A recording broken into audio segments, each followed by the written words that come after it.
How's it going, everybody? Welcome back for another interview on Locally Sourced. I'm Carter, your regular host.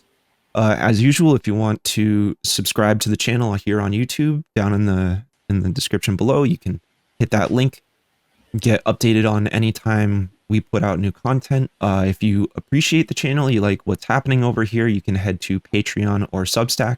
Again, links in the description. That's a good way to support this program. Totally independent, or at least this time, no sponsors, no no support mechanisms other than the direct audience. Helps me maintain editorial independence and keep producing things exactly the way I would like to, and hopefully you guys like that too. But for today, we have a guest that I've been really just super duper excited to have on for a while now. He's the executive director of Clean Energy New Hampshire and a former reporter at NHPR, Sam Evans-Brown. Sam, how are you doing today? I'm great. Summer's upon us. And just like, random anecdote that has nothing to do with anything you're going to ask me. But my 8-year-old yesterday found a prehistoric hand axe in our backyard that I sent to an archaeologist, and he was like, "That's an amazing find." So that's like a child's dream. It's like a signal from the cosmos that just like good things are coming. So yeah, that's so awesome. That's so awesome. Wow. That is, I love that story. Actually, I absolutely love that story. So, okay, we'll just jump right into it. And we're going to, typically the way I like to do this is start general and gradually narrow the scope as we move along. So just for anybody that doesn't understand or has never heard of Clean Energy New Hampshire, just give us a general overview of sort of what you guys do and sort of all of the areas that you're active in, because there's a lot of them. Yeah, it's funny because I came to Clean Energy New Hampshire after 10 years of doing environmental journalism. And my personal lesson from having spent that time was that policy change is probably the most important thing that any of us can be working on if you're trying to affect outcomes, particularly on climate change, which is what I'm motivated to work on when I get up out of the bed each morning. And if you're working on policy change, the thing that for you as an individual person is most likely to result in like the most impact is to be working locally, because in the federal scene is such a mess, and there's so much money spent on federal advocacy that particularly when we're looking at like philanthropic effort, each incremental dollar spent in DC is essentially wasted, versus each incremental dollar spent on a local organization, it can be really, really impactful. And, when you look at, we're a small sort of gangly teenager of a nonprofit. It's been around for 20 years, but the first 10 years, it was all volunteer effort, and they only had professional staff starting really in 2013. So we've been around for a little over 10 years at this point. Our annual budget is 1.6, 1.5 million, depending on how we do on our fundraising. And if you compare that to the big greens, we're a rounding error in their annual budgets. And we get a lot done. We get a ton of stuff done. And so anyway, so the policy change is really the thing that I'm most motivated to work on. It's sort of the center of our theory of change. But then as time has gone on, Clean Energy New Hampshire has come to occupy more and more space. And it's funny, like if you look at sister organizations in Maine or Vermont, New Hampshire's somewhat anemic advocacy landscape means that the work that we do would be done by 3 separate nonprofits in either of those states, but we've just sort of like come to occupy that space. So we go to the State House, we write bills, we talk to lawmakers, and we try to get good clean energy policy passed. And when I say clean energy, I really mean that to encompass anything that would reduce emissions in any way. So, renewable energy, electrification, beneficial electrification, energy efficiency. We work on anything that will reduce emissions. And we engage in regulatory sphere. So we laws are written at the state house, but then they're interpreted by these state agencies. And Yep. most importantly for energy space is the Public Utilities Commission, because your electricity is delivered by a monopoly. And so that monopoly is a heavily Yes. regulated company owned by investors. And so that regulation occurs at the Public Utilities Commission in this quasi-judicial space, which is a really interesting forum. It's kind of like going to energy court. You're like submitting evidence and testimony, but then increasingly now we have come to work with local governments as well. And so we have a program that actually is the majority of our staff, called the Energy Circuit Riders, who serve as essentially shared pro bono energy staff on behalf of local municipalities. And in particular, we try to focus on low income rural towns that oftentimes you go to Coos County and the municipal staff is like one part-time town administrator. And, Right. and like, of course that person can't figure out how to navigate how the energy transition. So our job is to just be that trusted source of information, and oftentimes sort of like free grant writer, free sort of like project management to help try to move municipal projects. And we focus on these municipal projects because 230, however many towns are in New Hampshire, 230, 43, whatever it is a much smaller number than 1.4 million residents. So it's just like a more tractable population to serve. But also these municipal projects, they're bigger. You can help a town with like a 5 megawatt community solar array, and that's a lot more than each little 5 kW rooftop array. And then the thing that I get most excited about is it intersects with New Hampshire's tradition of town meeting, and every voter that goes to town meeting and is confronted with the beneficial economics of how much money their town is going to save by getting off of fossil fuels is a voter that you've educated and theoretically might pursue it in their own life. And so that's and then the hope is that those local leaders, those local officials will have strong ties to other local elected officials. And so the goal is to grow just sort of a consensus that this is the way that we need to be going from the ground up. Yeah, absolutely. And it's funny that you bring up the Public Utilities Commission. About a year ago, maybe a little less than a year ago, I actually interviewed Donald Creese about sort of what was happening back in August with the Public Utilities Commission, sort of granting maybe a little bit more money to the energy providers than they were even asking for. And I think a lot of people in the state saw their electric bills go up and said, hey, what the fuck? But but here we are. So, I mean, I guess, I have several questions that sort of are related to everything you just said. So we'll run through it. So how is Clean Energy New Hampshire dealing with sort of the pullback from a lot of clean energy efforts on the federal level? I know that there's been a lot of sort of divestment. Donald Trump famously pulling his sort of Don Quixote, I don't like windmills thing.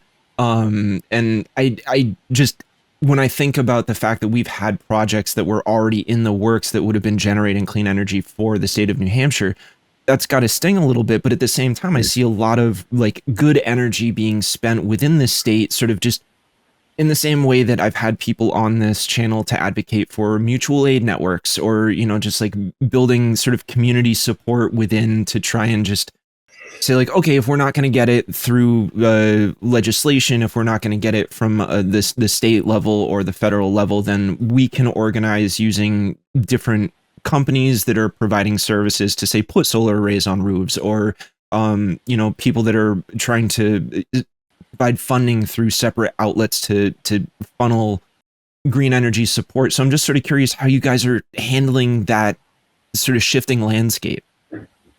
Yeah.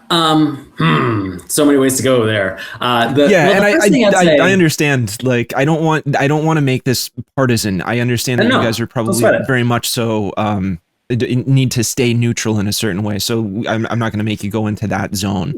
we can talk about the partisan valences of these things if you want, and I Sure. think I maybe have like a slightly different perspective than some folks, but what I'd say Yeah. is the first thing to point out, and this I think has been slightly underreported, is that like, you know, rumors of the demise of the renewable energy industry have been greatly exaggerated. Like Yes. the pullback in terms of the actual tax credits. So, you know, the Inflation Reduction Act, the thing that it did that was transformational is it put in place these 30%, 30% as a base, up to 50% if you did things like, you know, have locally, you know, domestically produced content in your project, if you were working with local labor and paying prevailing wages, if you were installing your project in you know an energy community, which you know which is sort of a nod to like the just transition. They were trying to say like if it's a place that like used to have coal workers, like you can get an extra 10% tax credit bonus. So like there was this whole thing that and the thing that was really transformational was the runway that it gave to the industry, because those 30% tax credits had been around, but for a long time it had been sort of assumed that they were going to phase down, and the renewable energy industry would every couple of years would go to DC and like lobby to get them extended, and so it led to what's referred to as the solar coaster, where it was just like you'd see like installations spike and the run up to tax credits expiring and then they drop off, and so like people have been riding, you know, in the renewable energy industry have been riding the solar coaster for years and years and have become quite accustomed to it, and it's just like no way to run a railroad. Like it's a pretty stupid thing to do, to just like constantly be sort of like pulling the rug and then like bringing back the feeding trough, and so when the big bad bill, the OBBB passed, they did eliminate the tax credits for wind and solar, but there actually is like a pretty long runway, and I think this has been somewhat underreported, that like rooftop solar tax credits went away in December, but commercial tax credits were allowed to continue out through the end of 2027. And that those commercial tax credits also include what's referred to as third-party ownership. So, you know, if you've ever had an interaction with Sunrun or any of those companies that will come and like lease you solar panels, those still get the tax credits, and because they're commercial. And then you know the bigger community solar arrays also are still able to get the tax credits as long as they commence construction by July of this year. And the definition of commence construction is basically like spend 5% of the money of the project cost. So it's like, okay, we like commence construction by like buying a bunch of stuff and having it in a warehouse. So many of the tax credits will continue for many of these projects all the way through 2030. And it's been really underappreciated that was like hard fought, and the renewable energy industry won that in the passage of the OBBB. And so that's just the first thing to say, is that like yes, there has been a lot of pullback, but the foundational policy of these tax credits, actually there is a very long runway before they actually go away. And then the countervailing thing that's happening at the same time is like renewable energy is just getting cheaper, and so if a 30% tax credit goes away, but your project costs go down by 30%. Then the industry is still going to continue to grow, which is what we're seeing. And in fact, like I like don't work on DC stuff, but I pay enough attention to just know, because it intersects enough with our life, that a lot of folks at the federal level are saying like let's get off this tax credit train. Like we don't need the tax credits anymore, and all it does is make our life more difficult. And like and just like to put a little like if there's anybody who's hearing that and saying like, but like, let's just remember that like doing our federal energy policy through tax credits actually is kind of stupid, because it just so genuinely means that like the only people that are getting the benefit of these subsidies are people who have tax liability, and so like it means that and most people don't have tax liability. There's a huge portion of people that don't make enough to pay federal income taxes, or at least enough to claim thousands of dollars for a solar array. So like maybe what we actually should be focusing on is how do we lower the cost of these technology to make it accessible to more types of people, as opposed to just those who pay taxes. Yeah, sure, that makes a lot of sense. So I thank you, because I always like to go. I always tell people, I'm like, I want to have things said on here that you're not necessarily hearing anywhere else, and I really appreciate you taking the time to say something that you think is being underreported, because that's always a major concern of mine. Is like, what's everybody not talking about? I think what Amy Goodman said about journalism as a whole was just like, you go to where the silence is and you listen. And I think that's really just a fundamental thing that needs to be happening. I get wary about calling myself a journalist because I didn't go to school for it. I don't have the proper training. Neither did I. Yeah, okay, fair enough. Fair enough.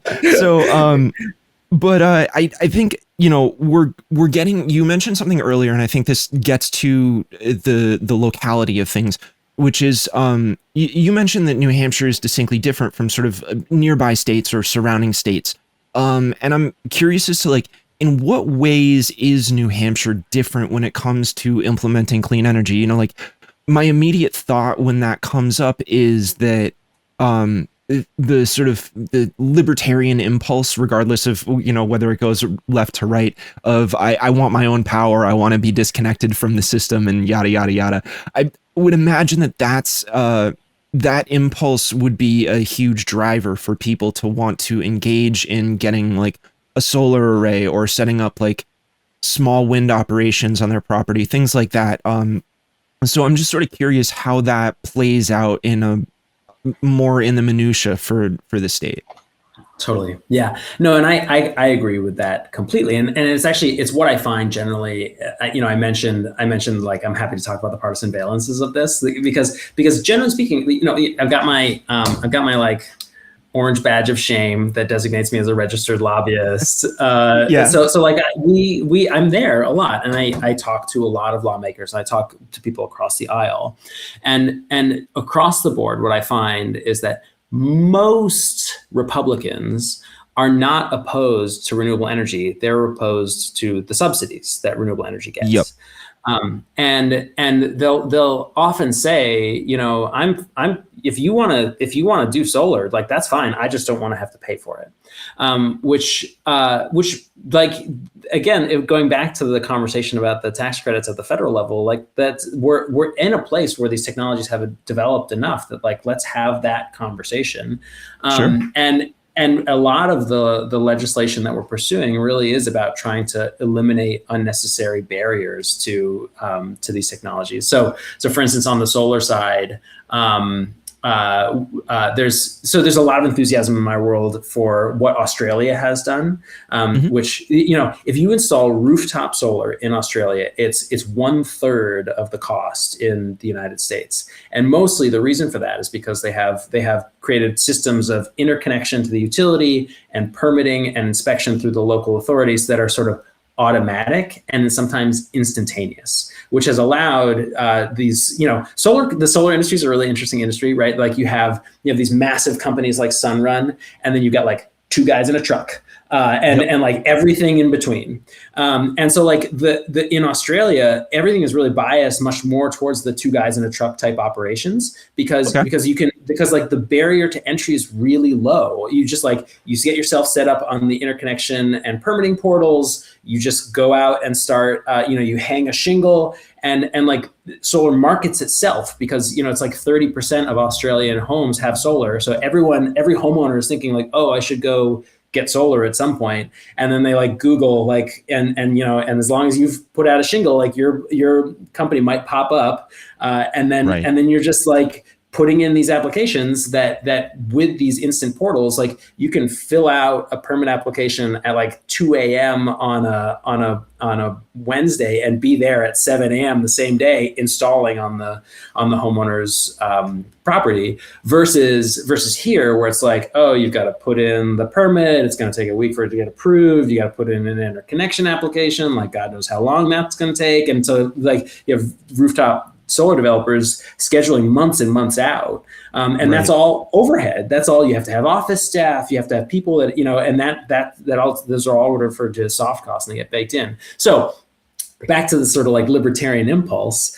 It's like, okay, like you don't like the subsidies. Let's talk about how to make it cheaper. let's talk about how to like get those like burdensome, local inspection officials off your back, like, so Yeah. let's work with them on that kind of thing. And it is really interesting then when you get to bigger scale. So New Hampshire was the first state in the country to pass this consumer regulated energy bill, which is a thing that's being advanced by like the Cato Institute. And it's a really interesting example of sort of horseshoe politics, right? Because like Yeah. you've got like the climate left that is incredibly skeptical of utilities because utilities have been an impediment to a lot of the stuff that the climate left has been trying to do for years and years and years. And then you've got this like libertarian right that is also super skeptical of these utilities because they look at them and they're like, that's a monopoly. I want a free market solution. What would a free market solution be? Like, let's just let these completely unregulated utilities come in where it's like you have a major industrial load and you've got some sort of big power plant and they're allowed to sell to each other without any sort of oversight.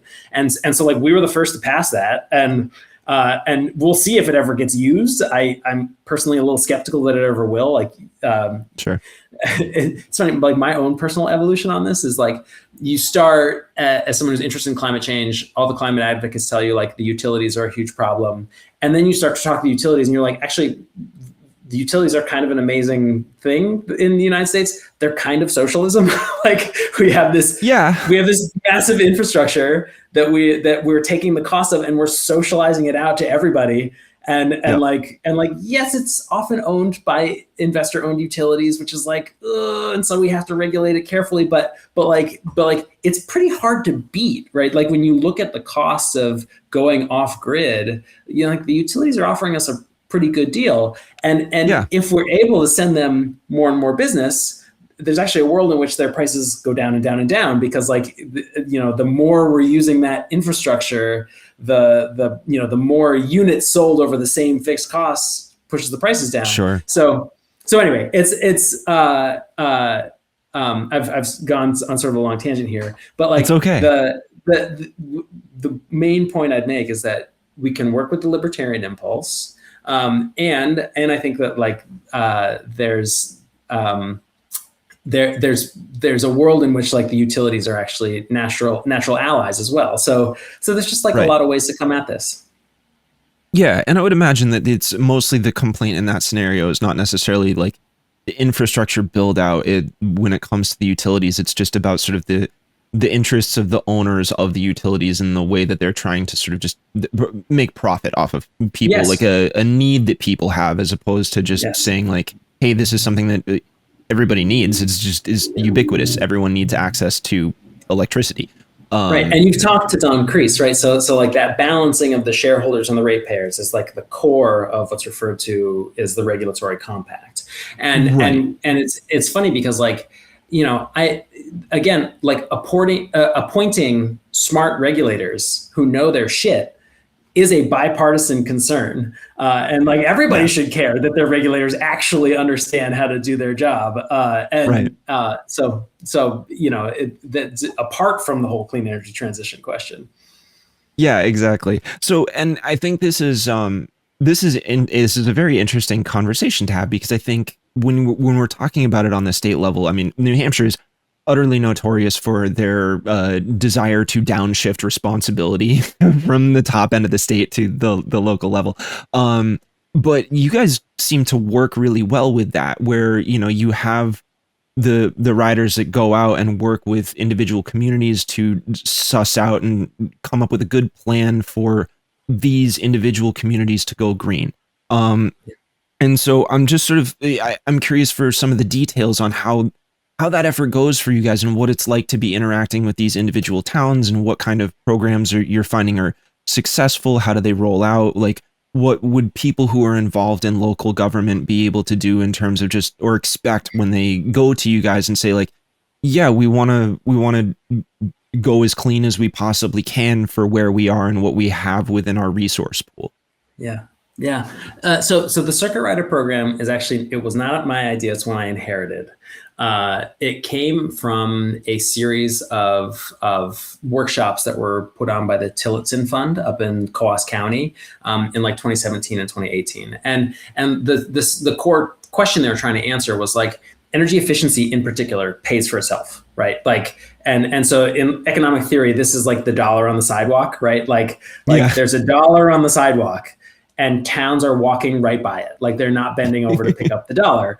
Why? And the answer is just like, it's complicated, and like they don't got time, they don't have time to figure it out. And so like that was the insight, was just like, let's just like fundraise to pay for someone to just like point out the dollar, be like, there's a dollar there, and then the towns are like, oh my god, a dollar, and they like bend down and pick it up. Right. So and so that's where it really started. And funny, so the program started in Coos County, and our North Country circuit rider is Melissa Alander. She's a rock star, and if Melissa were here, she would be able to look at my map of New Hampshire, point to every single town in Coos County, and tell you exactly where they're at in terms of projects that they're working on, what's, the low hanging fruit that they've already picked, and the harder things that they're thinking about down the line.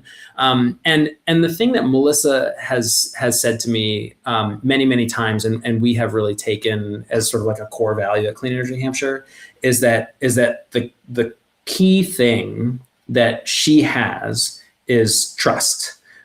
She lives in the North Country.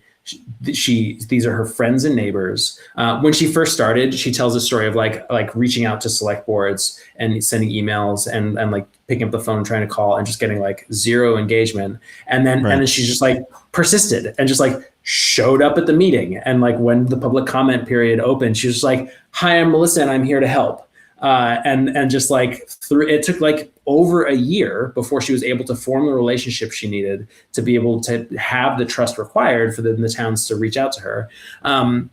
And then from there, it becomes like a snowball, right? So one of my favorite projects that Melissa worked on early on was White Mountain Regional High School had a student sustainability group that was interested in doing rooftop solar on the school.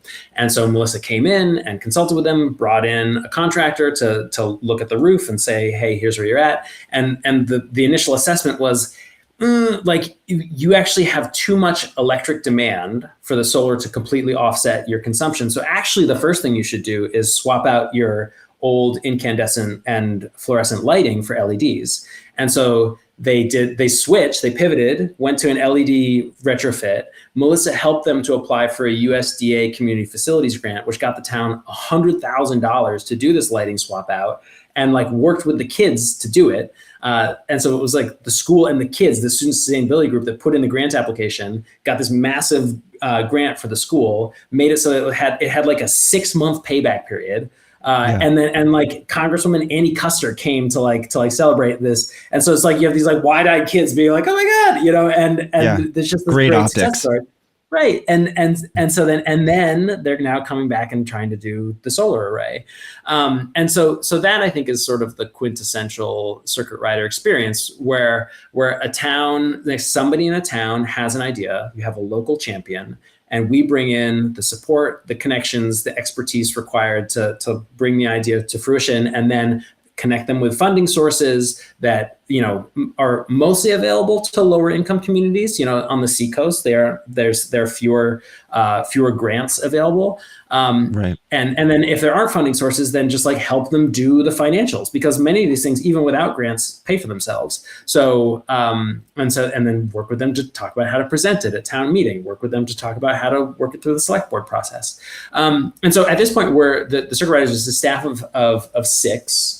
They're engaged in over 100 towns, and in our spreadsheet of tracking all the projects that are active, still moving, and working towards fruition, we have over 400 local projects that we're providing some sort of assistance with.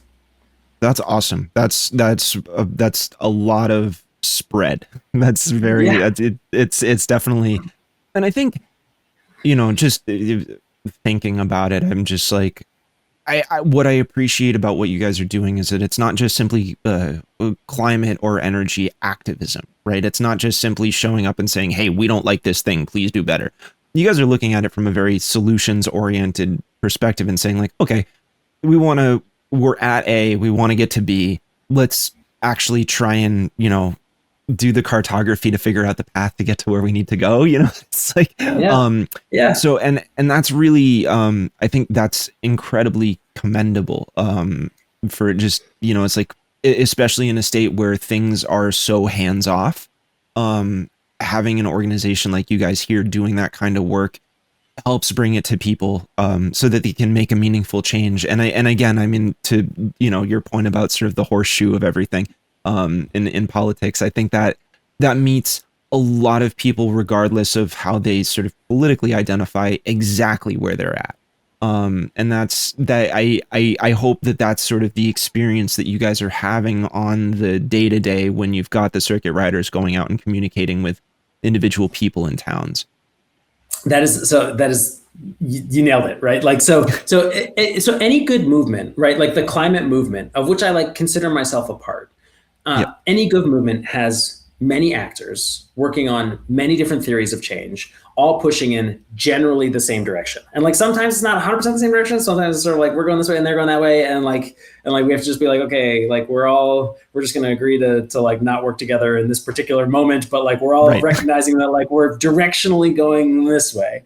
And so like when it comes to the groups that are more sort of like activisty and grassroots, that's awesome. And like if that's what Yeah. you want to do it. Like there's like no shade from Clean Energy New Hampshire. That's not our lane. Our lane is like we're the solutions people, and we want to just sort of like quietly and gradually build from the ground up a consensus that like, hey, I've heard that solar panels are Chinese communism, but actually they're just right there and saving us money, and so maybe it's not that big of a deal.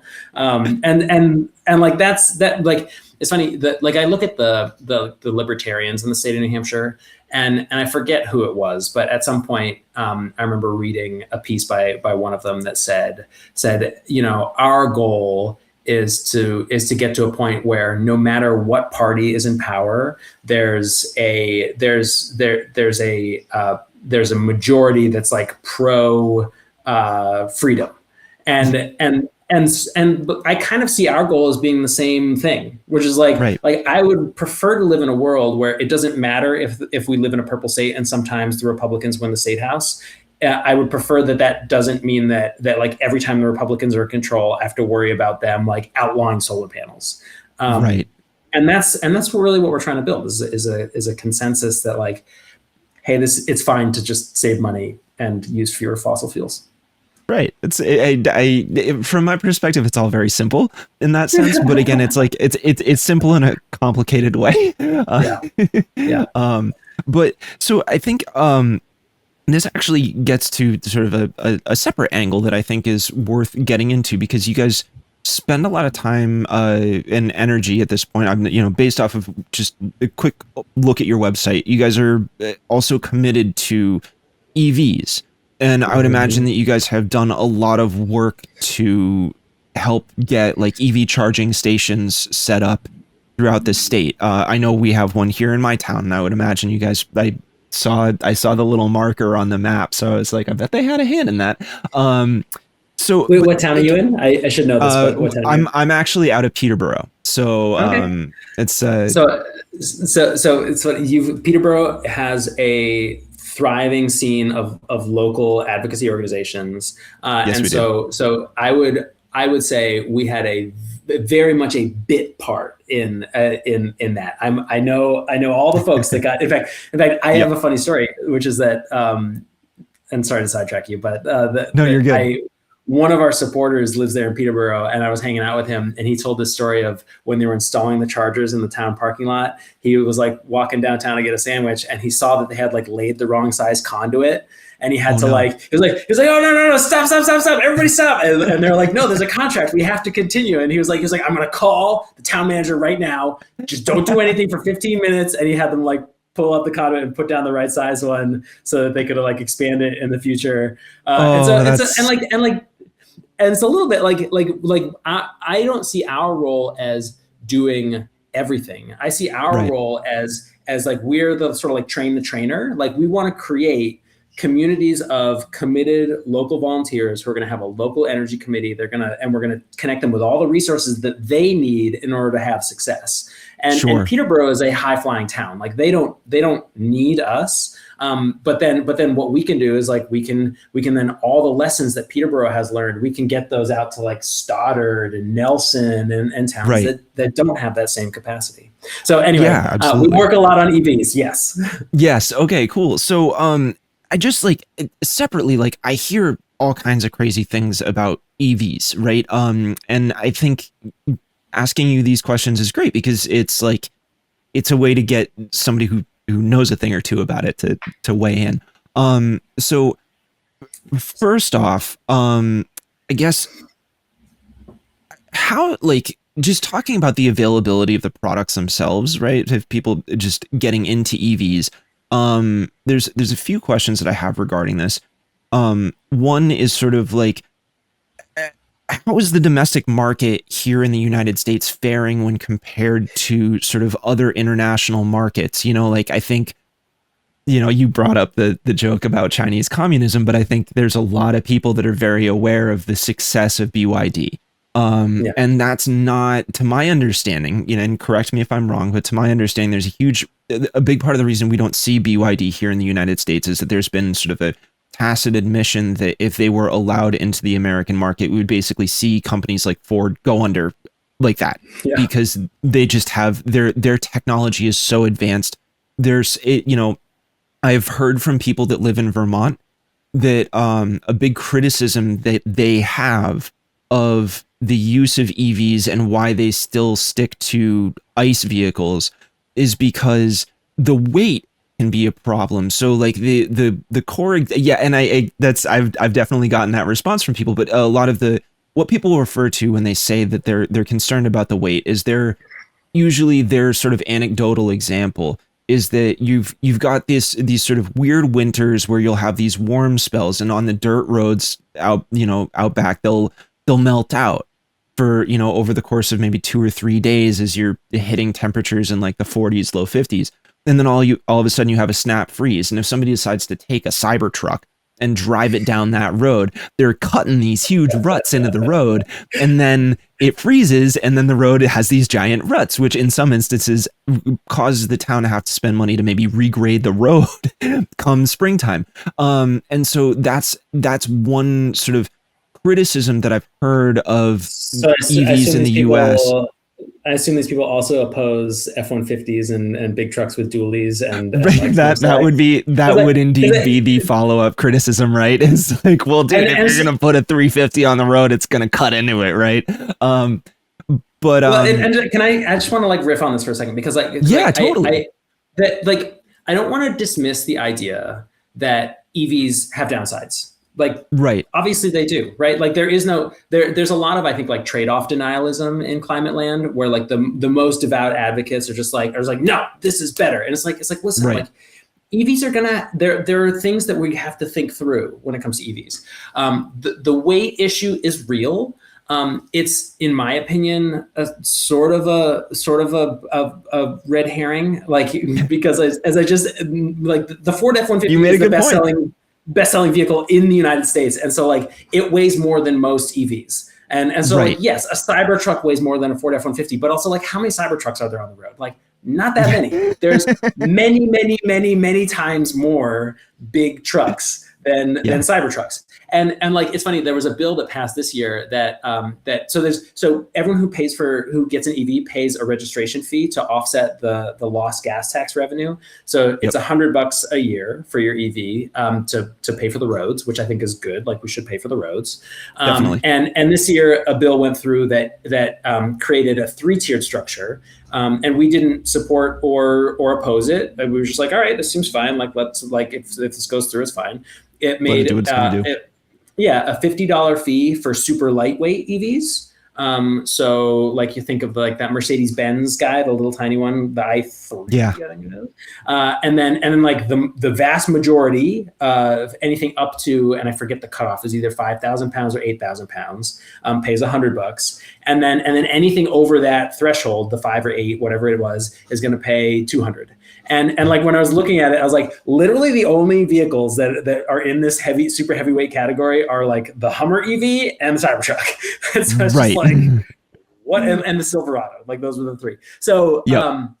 so like, yes, the EV trucks are massive. And also I would argue that like the big 3 having bet so heavily on like, we're going to start with the F-150 Lightning was a bad bet. And I think like the market bore that out. Like, let's start with the vehicles that are easier to electrify as opposed to immediately going to like the most, massive batteries that we possibly could. So, right. And they're rolling that back too. They I know that Ford discontinued the Lightning and now they're moving to a hybrid model for it in the future. Right. Exactly. And so, but I want to say like 2 general things beyond like my specific gripe about the weight thing, which is that like, one, I've noticed a tendency amongst environmental advocates that they will latch on to talking points that have been put out there by legacy industries in opposition to EVs in particular, and they repeat them. And it takes just a little bit of digging to realize that these are bullshit. And people just like don't even do that bare. And so another one you will hear is that like, yeah, EVs not so clean because turns out your EV runs on coal. And it's like that talking point can be debunked with 30 seconds of Googling. And like, and even in like the most coal heavy grids in the world, EVs have a lower life cycle CO2 emissions profile. It takes longer to pay back the deficit that you create with the battery manufacturing, but like over the 15-year lifespan of a vehicle, even on the Chinese grid, EVs have less emissions associated with them than burning a gas car. And so like that's just a very simple math problem that people don't even take, and it's across the board. Then like you'll hear about battery recycling, you'll talk about like people will talk about cobalt, and one of my favorite things when people talk about this is like, well, nobody talks about, and it's like fucking everybody talks about that, and you know how you know that everybody talks about that? Because like you're repeating it, so you heard that from somebody. And in fact, there's like exactly thousands of smart people across the world thinking about these things that you say nobody talks about. So I would just encourage everyone, try to just like think of this stuff through a little bit, try to educate yourself a little bit before you start repeating like anti-clean energy talking points that maybe are bullshit. So now, that moment when media literacy intersects with clean energy policy.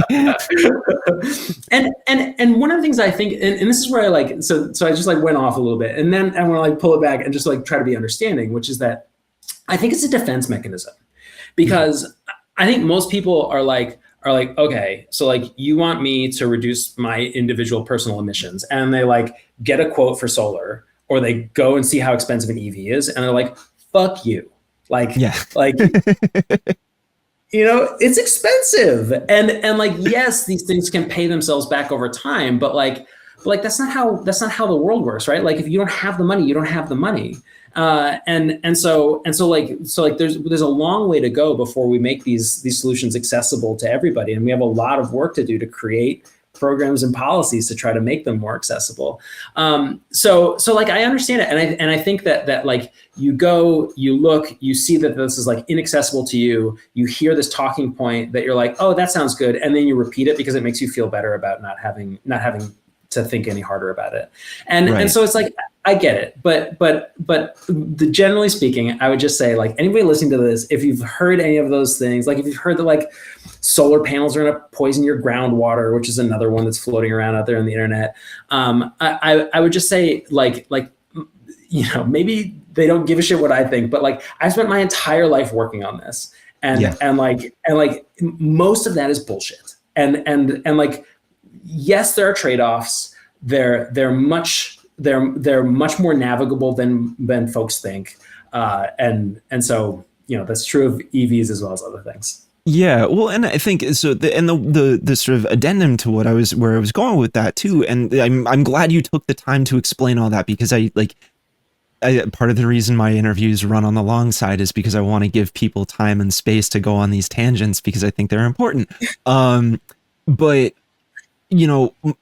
what I also understand about, say, the Chinese EV market is that they've done something very innovative, which is create aluminum frames for the cars, right? So you're changing from a steel frame to an aluminum frame, and that right there is an immediate technological advancement that offsets the weight concern, right?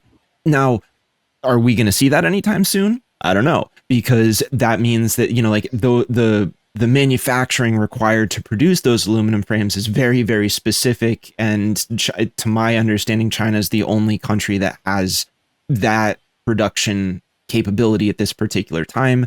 That would have to be sort of exported and sent to the US. And so there's that component as well, but it's not as though the offset isn't available. And I think, like, again, from when I did hear those criticisms coming from the people out of Vermont that were saying that, the attitude wasn't that they were anti EV. They were just saying, look, it's just not there yet for us. Like, we would love to make the transition, but as the market is at this particular moment, it doesn't quite make sense for us to make that transition, just because we don't necessarily have the infrastructure advancements here in our immediate local area to accommodate where, like, the current setup. But we're waiting, we're keeping our eyes on it. So there was hope baked into it.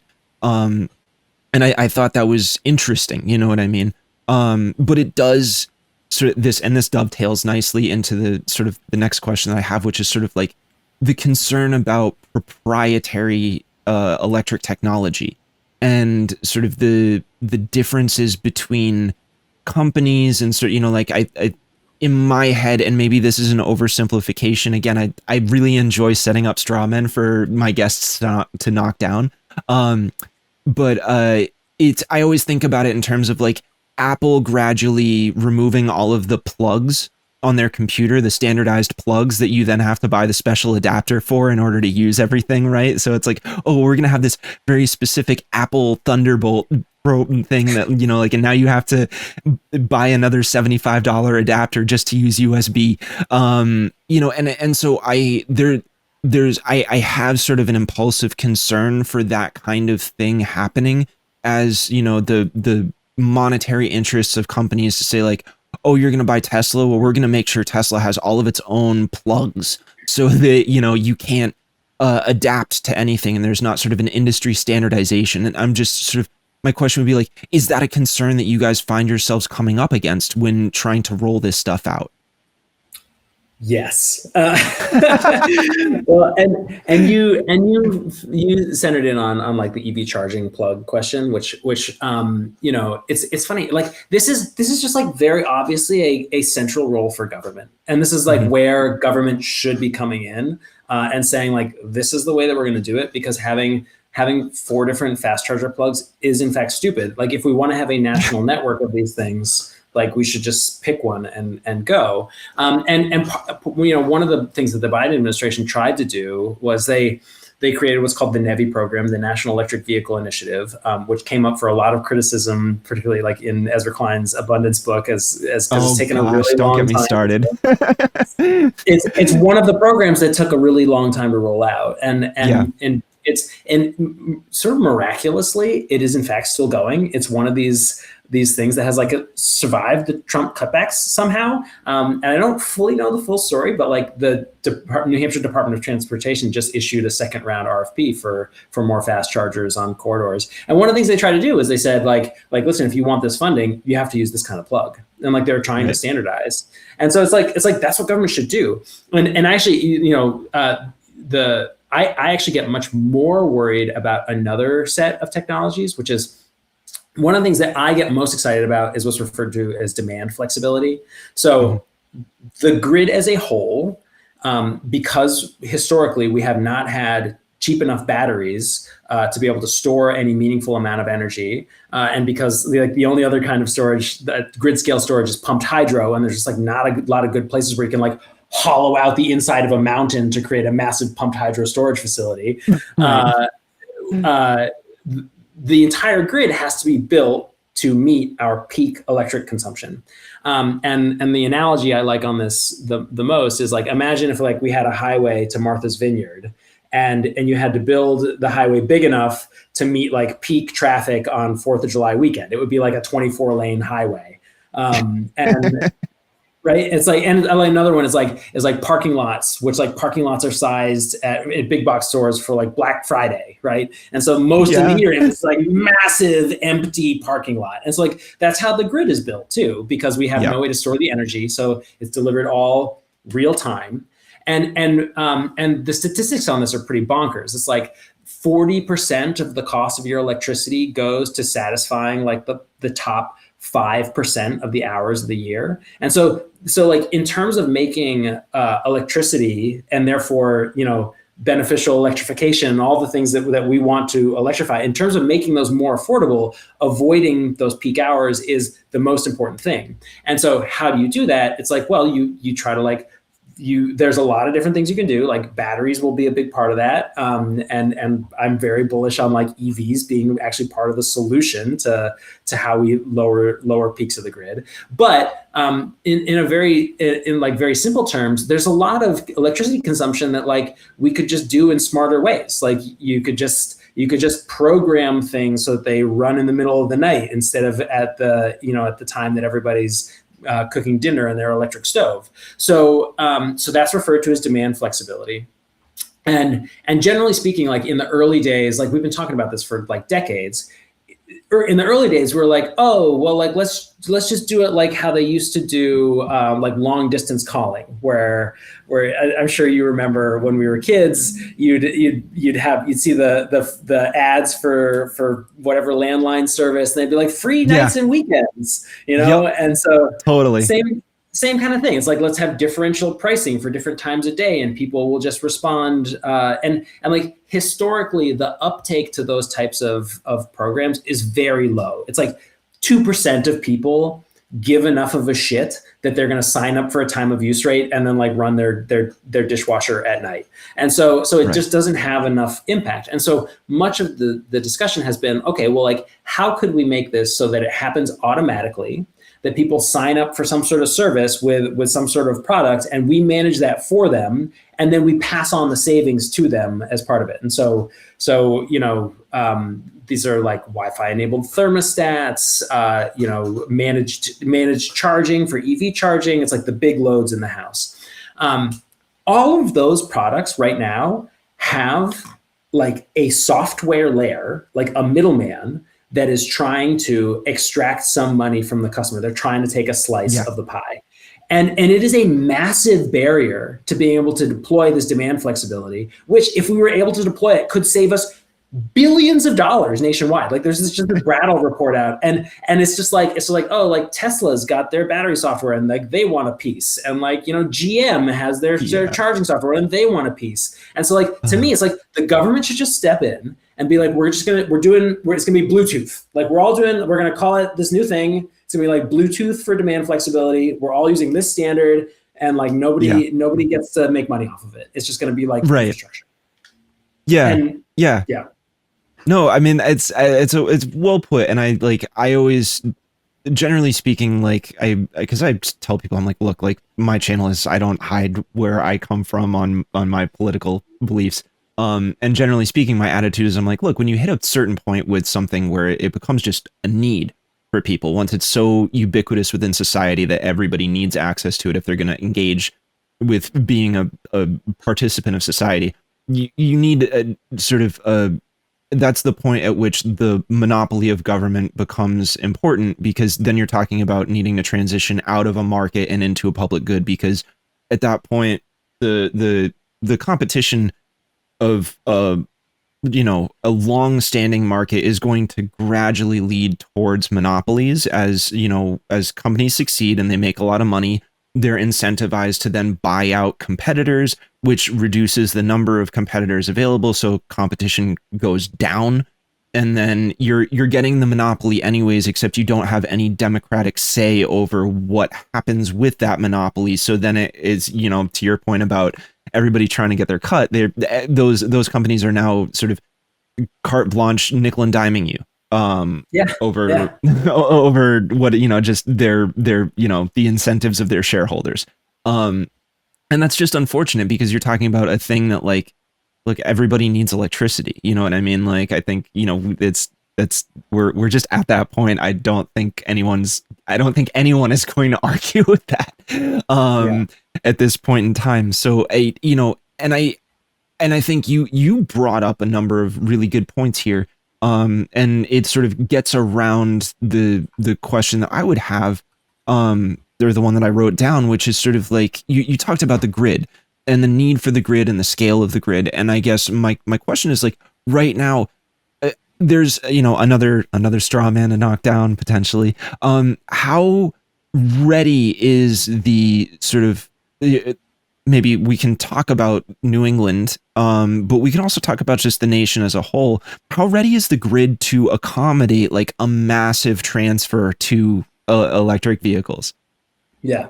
Well, actually, EVs are that is the thing I'm least worried about. I'm much more worried Sure. about how we heat our homes.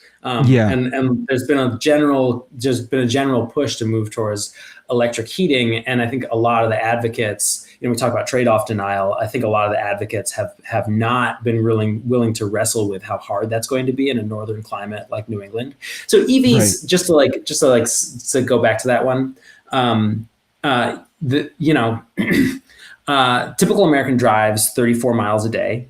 Most modern EVs have a battery that's at least 200 miles of range. So there's a fair amount of ability to flex when you plug that thing in and charge it. And Sure. even if you're charging it every day, it doesn't take the entire night to charge an EV. It takes a few hours, and so the grid impacts of EVs are actually, in my opinion, the most manageable of the various things that we need to transition. Now, like, to get back to some of the trade-offs that are real and really complicated. So EV fast charging is insane. So a typical home, like the base load that a typical home uses is about 1.2 kilowatts. That's like the average, and like it'll spike up. Like, I'm sort of an obsessive on this, so I like monitor my home's consumption all the time. And so like Yeah. if I make toast and turn on the heat pump, ours will and plug in the EV, ours can spike up to like maybe 10 kilowatts, Sure. right?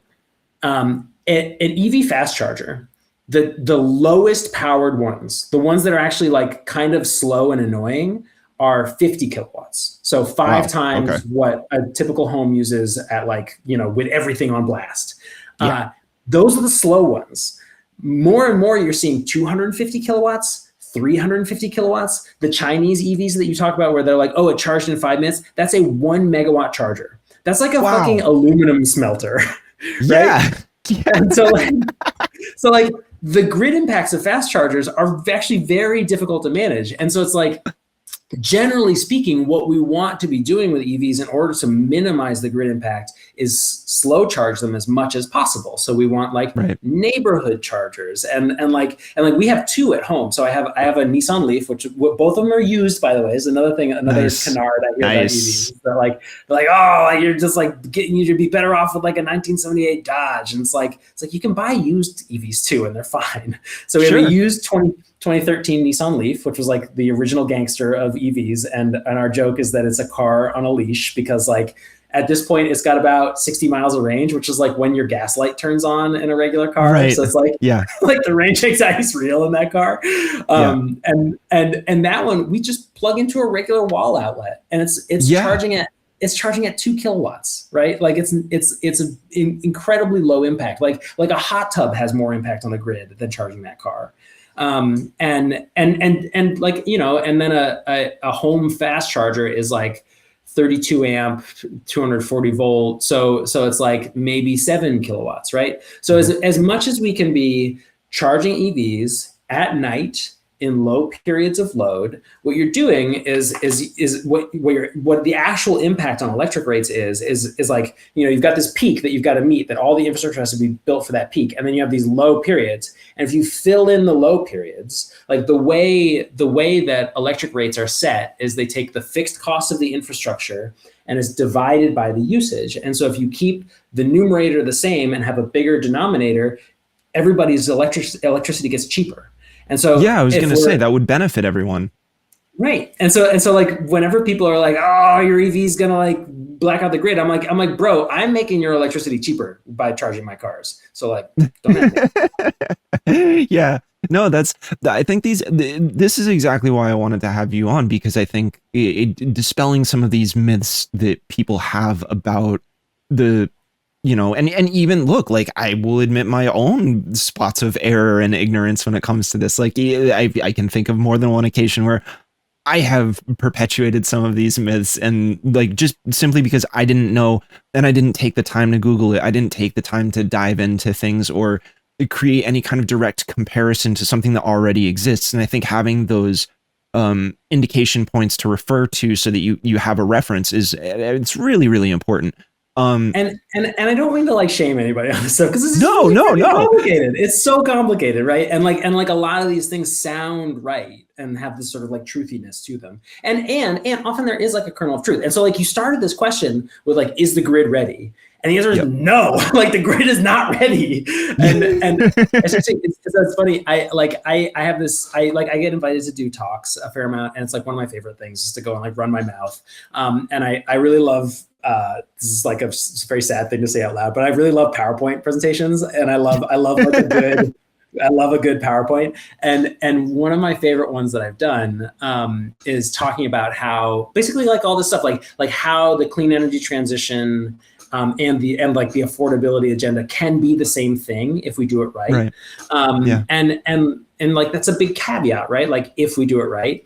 But I got invited to give that talk to a bunch of people who actually like know the grid really well, and included a bunch of people who work for the utilities. And so I like ran through it. And I'm like, listen, like you all work for electric utilities, and like my agenda is to shovel large amounts of the business that currently is going to like fuel oil and propane to you. Right. So like we're on the same side. Right. But like I gave them the whole thing. We talked about like filling in the valleys and like how this should make electricity cheaper. And I ended the talk with a meme, and it's like the office where it's like, these are these two pictures, and it's like it's the same picture, right? So it's like the clean energy transition and affordability, it's the same picture. And then I was like, and that's like how I ended it for the normal lay people. But then for the utilities, I was like, and I don't want to I want to gloss over how hard this is going to be. And so then I had a second meme, and it's the one with Henry Cavill, Superman, and Jason Momoa. I don't know how he says his name. Jason Momoa. Yeah. Momoa, where he's like running up behind him, and it's like Superman is like the energy transition and affordability are the same agenda, and Jason Momoa is like our old ass grid. Because like most of the, like you go out into the street and like look at the typical CAN transformer on a street, it's probably been there since the 1970s, Right. And so like it is going to take a tremendous amount of investment. That investment though is going to happen anyway because our grid is old as shit. And so like it has to. And so like in my dream world, instead of just like replacing old shit with new shit and everybody's rates go up, it's like, let's plan proactively for how we're going to build the grid that we want. Let's make sure that we're trying to move as much consumption into that grid as we can so that we're all benefiting from the shared infrastructure that we socialize the costs of through everyone's electric rates, and do that in a way that makes everybody's life more affordable. And like, that should be the vision that everybody has. And the problem is everyone's incentives don't push in that direction. Yeah, absolutely. And actually, so as we're talking about this, and I didn't have this one written down, but it just popped into my head, and I'm curious to get your take on it. Because like now the big concern that everybody has, it's like the hot topic to debate, is the data center issue. Oh yeah. And so I'm just sort of like the amount of taxation that puts on the grid right now. It's like everybody's sweating, like, oh, the electrification of EVs and houses and all that. And it's like, dude, you've got like a giant warehouse filled with GPUs. You want to talk about a massive energy drain? Like, I've watched my electric bill go up just because I decided to game for 4 nights in a row. You know what I mean? Like, I can't. I know this problem. Like, you're talking about just like I can hear the fan in my computer going right now. That fan is my GPU. It's not the power. You know, like, Yeah. So, and Data that centers. is. Yeah, exactly. Yeah. Data centers, the draw from them is massive. And like, yes, I understand that the data center was the villain in Eddington. You know what I mean? Like like all of the other stuff that happened in that film was subsidiary to the fact that the data center was the real problem. And so I'm curious um, how that plays in to people who are looking at the green energy solution, the clean energy solution to addressing these problems, and like where that fits in. Yeah.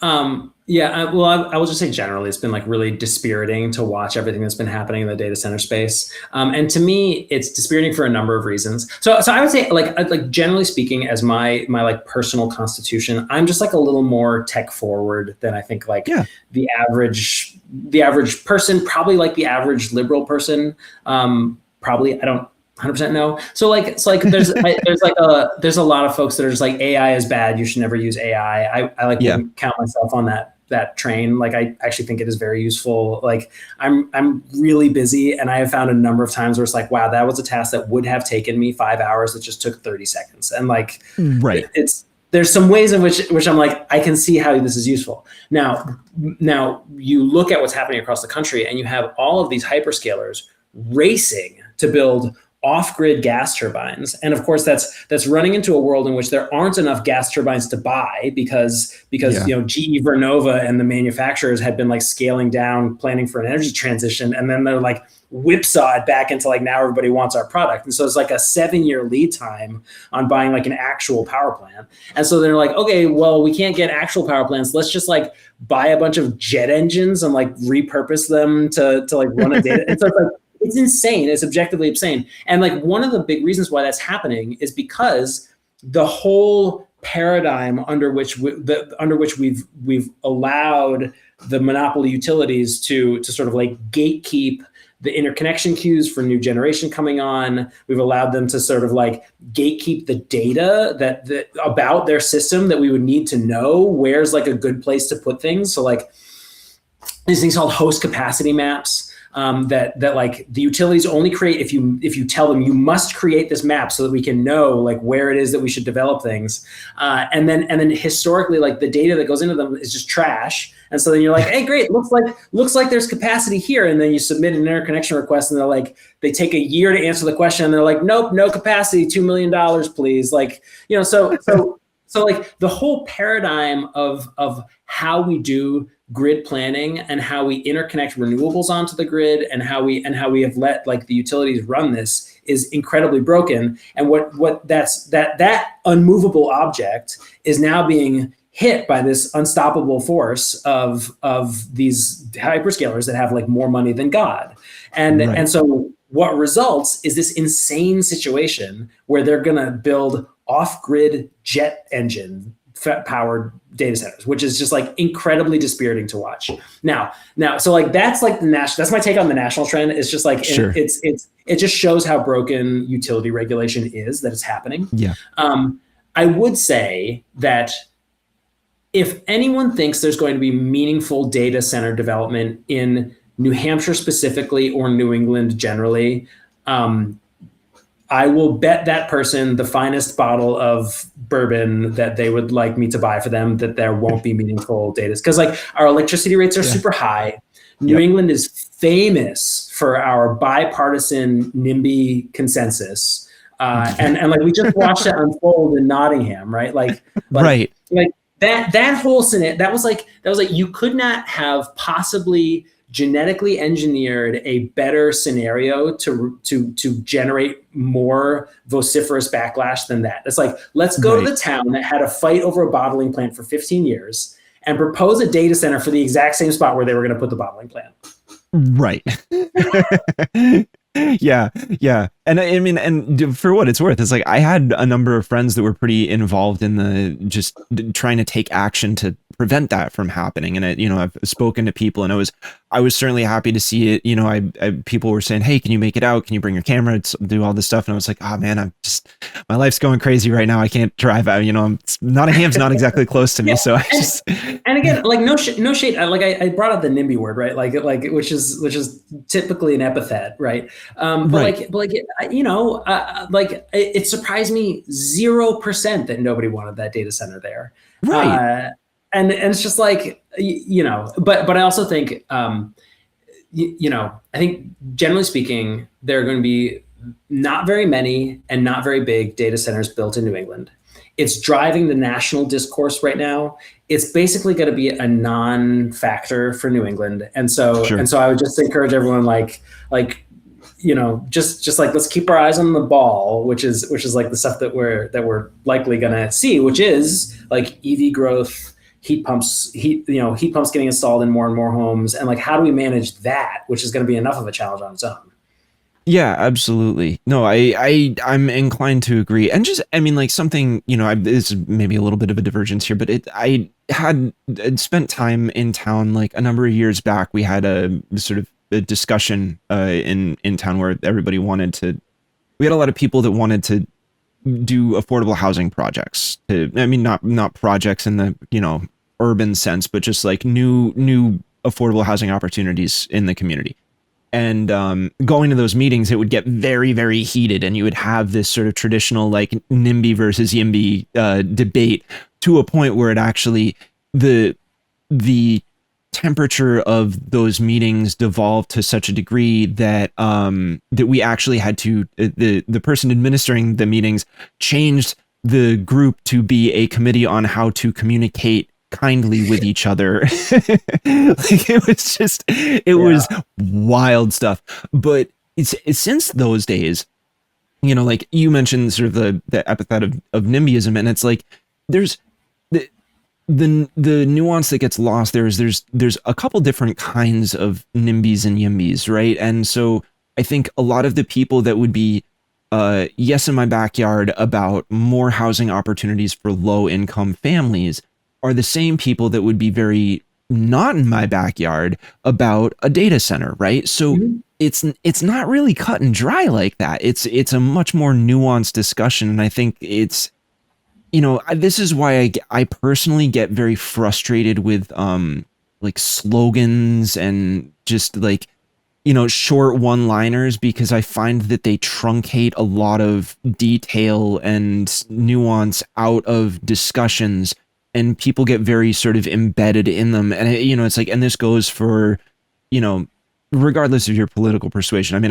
I see it happen a lot amongst peers that I certainly agree with and support, but it's like and it comes from an emotional place that's very actually well intentioned and not even wrong, but it's just like it's hard to think and be rational when your emotional response is so strong, because you're being like on a biological level you're being driven by chemicals that are legitimately pumping through your body. And you Yeah. can't you it's Yeah. the to fight that cognitively is Totally. very difficult. So I do understand that there's nuance there, and I appreciate that you're kind of acknowledging that. It's at least it seems with your point. Well, and actually, I do want to dig in on this NIMBY question a little bit, because Yeah, let's do it. the point that you make is I think 100% correct, right? And it's been interesting to me to watch how housing as an issue has evolved. So one thing is that I personally believe there's an incredibly strong nexus between climate change and housing policy. Because it's, and the other thing, there's like another thing that I'm passionate about but don't work on day to day is like biodiversity loss, Right.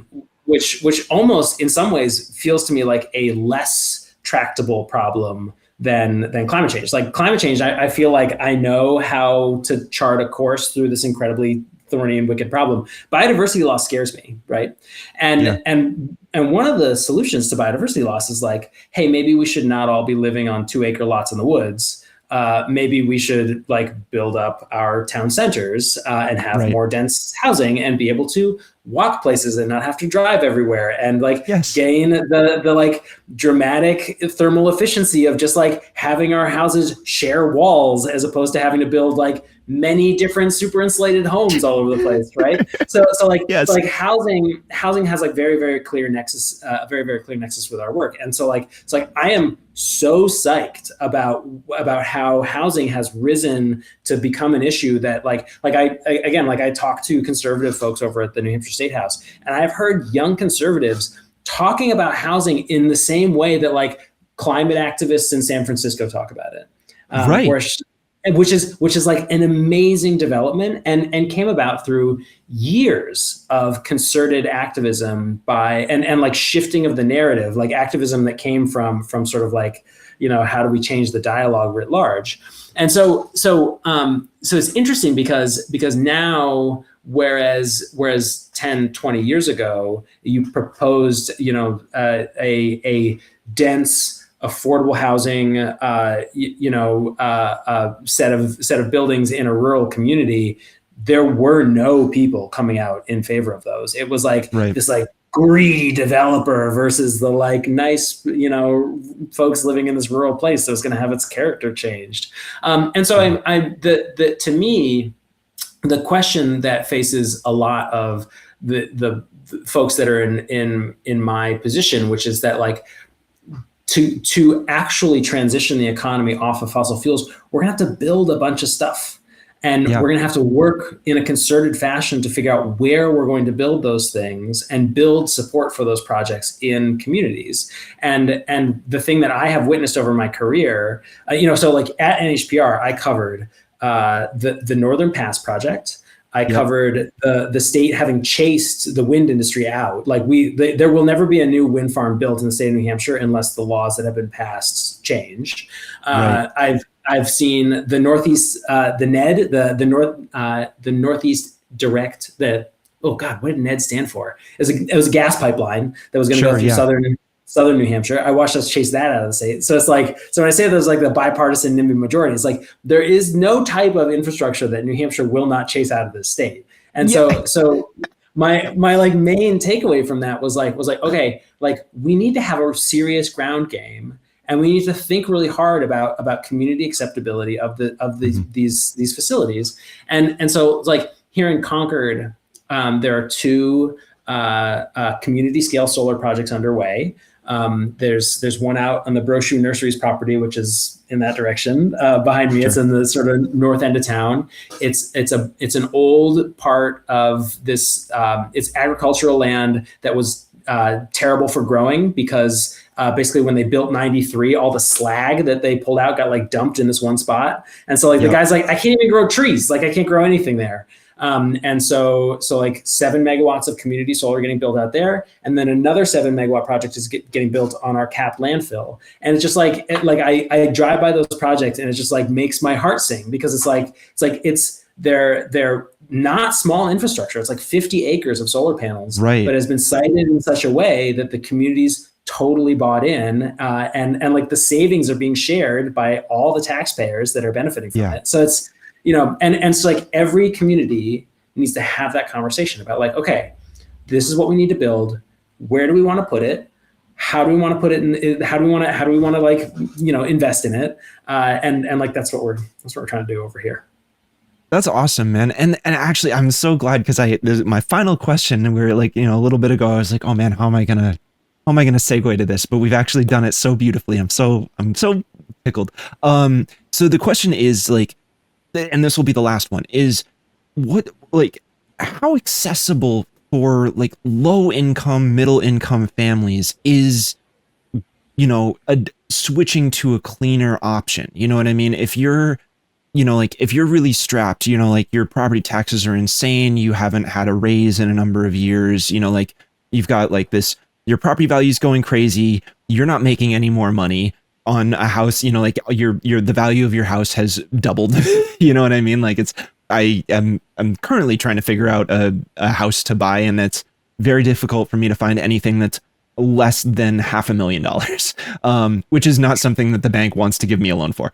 But it's like I think about like if I were to find something that was just right, you know what I mean? Like an immediate impulse that I would have would be to try and mitigate costs in any way that I possibly could. And I would absolutely be looking at, solar panels. I would be looking at any way that I could make my costs on the monthly cheaper. So, and if I can do it by reducing my electric bill, awesome, let's do it.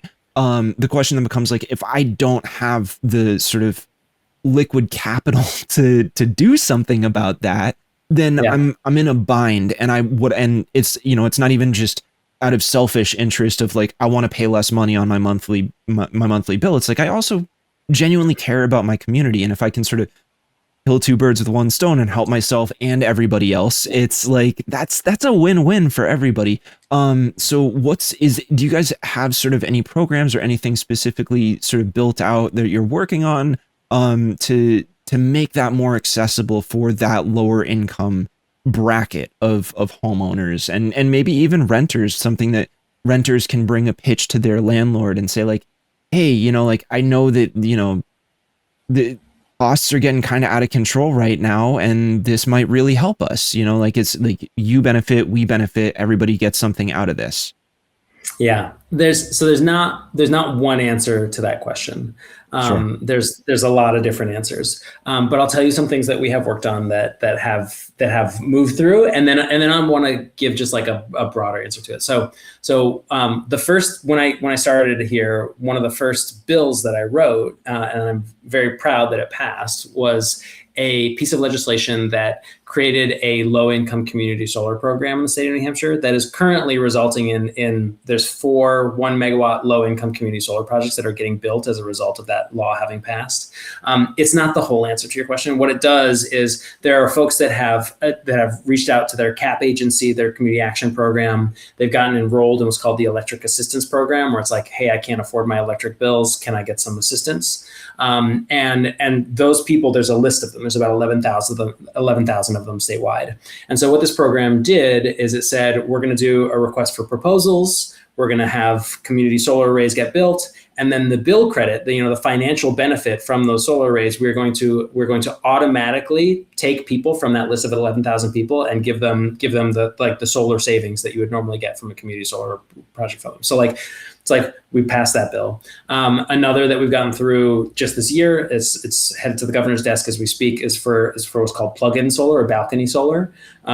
So each of these 120 volt outlets that we have in our homes actually can go both directions. And so in Germany, there's 4 gigawatts of what is referred to as balcony solar, where basically you go to Aldi and you get 2 solar panels in a package. You just like hang it on your balcony and you plug it into the wall. It's a dramatically lower cost solution. Renters can theoretically access it. There's like a little bit and our homes are wired differently than Germany's. And so like there's some technical stuff that we've got to work out. So like Underwriters Laboratory is like writing a standard for these right now. And so like stay tuned. Like I wouldn't go onto Temu just yet and buy plug-in solar panels. I'd wait a beat. But like we got that bill through. And it's because like we too are thinking about how we try to make this more accessible to folks. And the last thing I say is like, if you are a renter listening to this podcast, I would really encourage you to reach out to your landlord and ask them to run their property through the New Hampshire Saves program, because many landlords don't, and it's because of what's referred to as the split incentive problem, where the tenant is paying the energy bill. The benefits of energy efficiency savings therefore accrue to the tenant, but the landlord is making the capital investment. And that means that landlords just don't pursue energy efficiency. What we've heard from the folks that run New Hampshire Saves is that landlords that do get into the program value it though, because they get a subsidy. You can get like, $8,000 per unit, and that subsidy can be used to improve the property. And so even though they don't necessarily get the financial benefit, many landlords are like, oh, I'm glad I did that. I got a better property out of it. So just reach out to your landlord and be like, please, for us, consider running this property through New Hampshire Saves. Now, so like those are like some things we've done and like a specific recommendation. But then the last thing I'd say is that like what your question gets at is that, like you've probably read like the internet headlines that say like, renewable energy is now the cheapest form of energy that like humanity has ever seen. Like there's Right. some that and China's deploying more solar per year than the United States has installed total, and they're doing it Yep. because it's cheap, not because it's like the green thing to do. But what that misses and what that flattens is that like when you buy rooftop solar, you're essentially purchasing like 25 years worth of energy upfront. And so what Yeah. you're doing is you're taking the cost of fuel and you're substituting it for the cost of capital. And like if you don't have access to capital, that's not a choice you can make. And so Right. so broadly, I think the answer to this is that we need financing options. And personally, because what I see from private banks is they're not offering these financing options. Like when you go to your bank and say like, I want to get a mortgage, and I would like to be able to qualify for more mortgage so that I can purchase an energy efficient home, because that energy efficient home is going to have lower utility bills, is going to be more affordable for me long term. The bank is going to be like, go pound sand, because they just like don't understand it. They just don't trust that like you will actually pay back that bigger mortgage because you wind up in a more affordable home. And so like private capital isn't offering this. So it's like, okay, great. We should create a government program offering subsidized capital to make this more accessible to regular people. And like, what's the collateral going to be? The collateral is going to be, we're just going to trust that people are going to be able to afford these loans because they're paying less for their energy bills. And like, Right.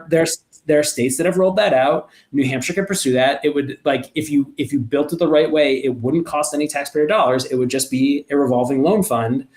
Sure. That was like, so like that to me, and like that's just for the homeowner. And I think there are broad lessons sort of across the energy space where it's just like, really the problem here is that capital is too expensive, and we need like cheap capital to make this happen.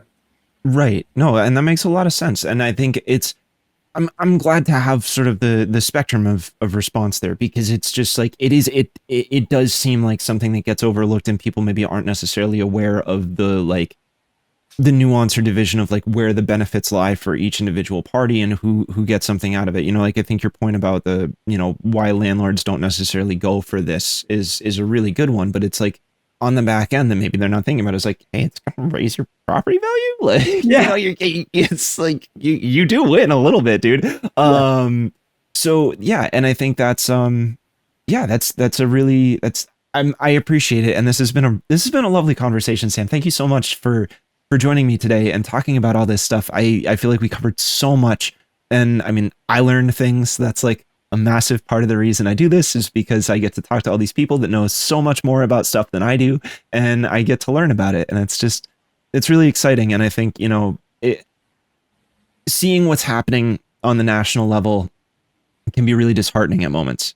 But talking to you today, it gives me a lot of hope for the long-term trajectory of things, and it's sort of it's like being splashed in the face with cold water on a very, very hot, humid summer day. you know Well, I'm happy to do it. I'm really glad we managed to find the time. I'm sorry it took me so long to No, to get back to you with a time that we could it's do this totally together. cool. Yeah, no, it's I always try to tell people that I'm like, hey, we'll get to it when we get to it. It's not a big deal, you know what I mean? I'm just as known for ball dropping as anybody else is. So we're all people, we're all spread super thin. It is 2026 after all, and that's just sort of the way of the United States. That's where we find ourselves, and that's okay. I think we can give some space for each other on that one. So Yeah, but yeah, thank you so cool. much, Sam. It was really delightful to have you today.